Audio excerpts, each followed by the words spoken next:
Hello, once again I welcome you to online platform learning. In my previous class I had explained you regarding the international trade problems and policies in India. So today let's have a discussion on the topic of recent changes in the direction and composition of trade and implications. So as we know, trade plays a very important role. In fact, it is one of the best way to reserve and earn the foreign exchange in the nation development. So before 1947, when India was colonial period, typically the India's foreign trade was also colonial. So India was supplier of foodstuffs and raw materials to the industrialized country, particularly to England, and also India was importer of the finished goods or manufacturing goods from the England. India was used as provider of raw materials for England. So, however, after independence, around 40 years, so India's trade was completely restricted by the bureaucrats and the government of India. But after 1991, so when India's trade was liberalized by the government of India, a serious reforms are being taken place in the India in order to liberalize the trade. So major trade policy changes in the post-1991 period includes simplification of procedures, removal of quantitative restrictions, and substantial reduction in the tariff rates. So let's understand what direction the trade has and composition of the trade. So in generally, we will understand the export nature in the nation. So, in fact, India's export cover a wide range of items in the agriculture, industrial, and service sector. Besides projects, exports which include consultancy, construction, and contracts have also made significant progress in the recent years. Computer software's exports have grown a faster level in the nations during the last 2 decades. So, let's understand the import in generally.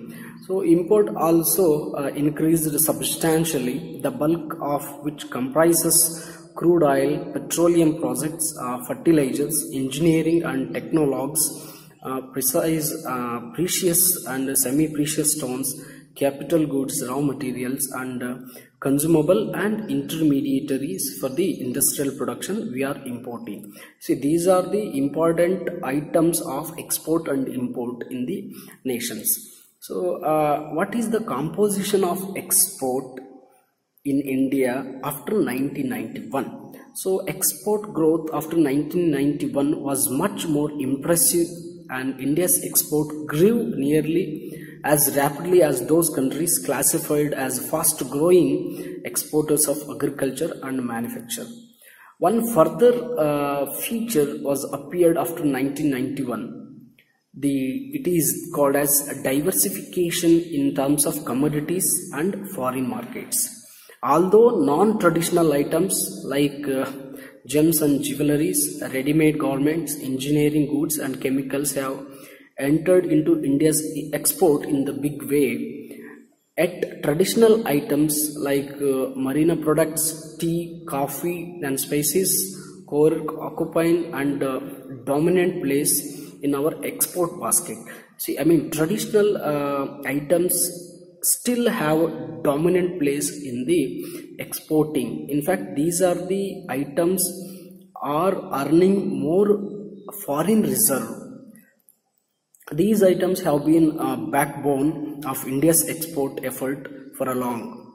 Recent trends, however, indicate that the commodity structure of India's export has slowly begun to shift towards higher technology. So let us see pattern of export. Generally, exports of India are broadly classified into 4 groups. One is agriculture and allied activities. The agriculture and allied activities include tea, coffee, spices, sugar, raw raw cotton, rice, oil cakes and tobacco, cashew nuts, fish and fish preparation, meat preparation, vegetable oils, fruits, vegetables and pulses. These items are included in the agriculture and its allied products. The second pattern of export in India is ores and minerals include manganese, mica and iron ore. The third pattern of India's export is manufactured goods. Manufactured goods includes textiles, ready-made garments, jute, leather and footwear, handicrafts including pearls and precious stones, chemicals, engineering goods and iron steels. The fourth pattern of export is mineral fuels and lubricants. Let us understand the composition of imports. The composition of India's imports has undergone changes in the opening of the Indian economy. I mean, since 1991, even the import items are also growing a lot. I mean, which shows the dependency is increasing year by year, though we achieved the LPG. So India adopted an inward-looking development strategy for the independence, wherein import substitution constituted a major elements of India trade and industrial policy. So even the import substitution was the prime objective of India's trade policy till mid-1970. This policy was largely based on Importers and Exporter Act of 1947. Then in India, the imports have been classified into two groups. The one is the bulk imports and second one is non-bulk imports. Let us see what items are included in the bulk import and non-bulk imports. In bulk imports, there are again subdivided into three components. One is petroleum and crude products, bulk consumption goods, which comprises of basic raw materials and intermediaries, foodstuffs, cereals, pulses and edible oil and sugar. Then other bulk items comprising of fertilizer, paper and paper boards, rubber, pulp, waste paper and metallic ores and iron steel. Then non-bulk import includes non-bulk items are further classified into three components. One is capital goods, which includes metals, machines, tools, electrical and non-electrical machineries, transport equipment and project goods. Then mainly export related items consist of minerals, precious and semi-precious stones, organic and inorganic chemicals, textiles and other items. Then other includes artificial resins and plastic materials, professionals and scientific instruments, coal, coke, chemicals, medical and paracetamol products, non-metallic mineral manufacturing. So this is the composition of India's trade. The composition of India's trade includes the pattern of import and pattern of export. Let us understand the direction of trade in India. So as we know, India is one of the most dependent nation in the world. It means India is importing more goods and services than it exports to other nations. So approximately India exports around 7,500 commodities for around 190 countries, and it also imports around 6,000 commodities from around 140 countries. The exporting items or commodities are higher than the importing commodities, but we have no self-sufficiency, we have dependency. The quantum of products are being imported high from other nations to our nation. In fact, the government of India, Finance Minister, Ministry of Finance usually prepares an economic survey which is being tabled before one day of budget announcement of every year. So according to 2017-18 economic survey, so there are 5 states which exports around 70% of India's export. They are, the first one is Maharashtra, Gujarat, Karnataka, Tamil Nadu and Telangana. These are the 5 major states exporting to other nations, and these 5 states are around 70% in the nation's exports. It was the first time that the survey included international export data for states. The survey found a high correlation between a state's gross domestic product and per capita income, its share in the total export. With a high state's gross domestic product per capita but low export share, Kerala was only the major outlier because the state's gross domestic product per capita was heavily influenced by the remittances. The survey also found that the largest firms in India contributed a smaller percentage of export when compared to countries like Brazil, Germany, Mexico and United States of America.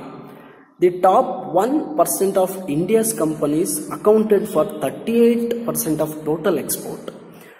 In fact, as we know that there is a lot of gap between the export and import, it is called as trade deficit. Export is lesser than the import. That's what India has been facing trade deficit problem since its independence. So let us see around 10-year data regarding export and import. So that is sent you to your WhatsApp group. So go through the 10 years export and import of the data in India with the rest of the world. So next, let us understand trading partners of the countries. So India's largest trading partners in descending order is, which also brings a value of total trade. The first one is UAE, United Arab Emirates, the China, United States, Saudi Arabia, Switzerland, Singapore, Germany, Hong Kong, Indonesia, Iraq, Russia and Japan. These are the best trade partners in India. But compared to other nations, these are the major trade partners.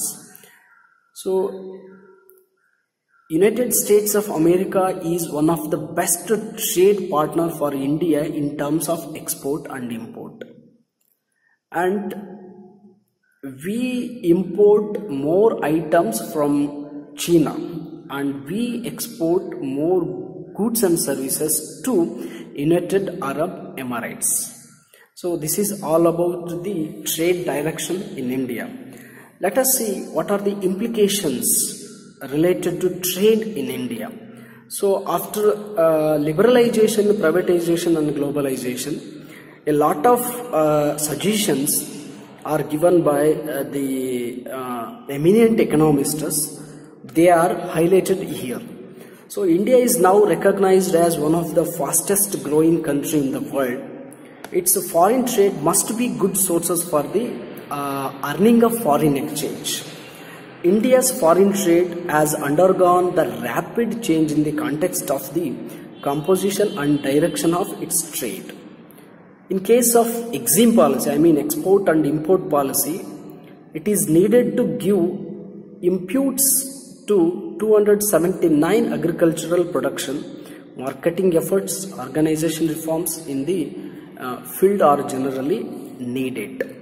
India should be prepared to take advantage of both favorable demand situation and attractive price situation in the international market. India must restrict the relatively higher increasing trends in imports. If the goal is to reduce the deficit in trade, as I told you, there is a lot of deficit in the balance of payment in the nation.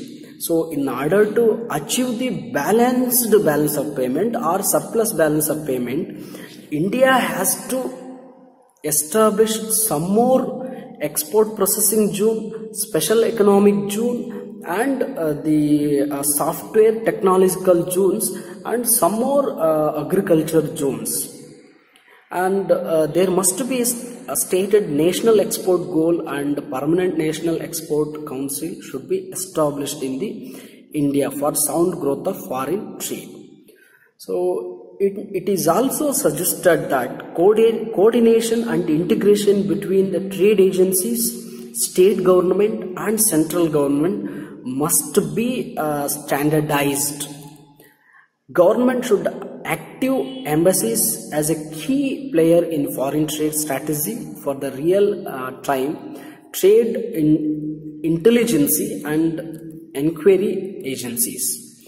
So overall, compared to before 1991, so India's trade structure, composition and direction has been changed a lot after the new economic reforms. In fact, after new economic reforms, the export is also increasing. Along with that, import is also increasing. So the export-import ratio or gap is called as trade deficit. So trade deficit is one of the major problem of the nation, which troubles a lot for the exchanging or buying and selling of goods. So in order to achieve the balanced balance of payment, India has to go through the well structured programs, and also it has to offer some more incentives for the exporters and importers. So thank you so much for watching this video.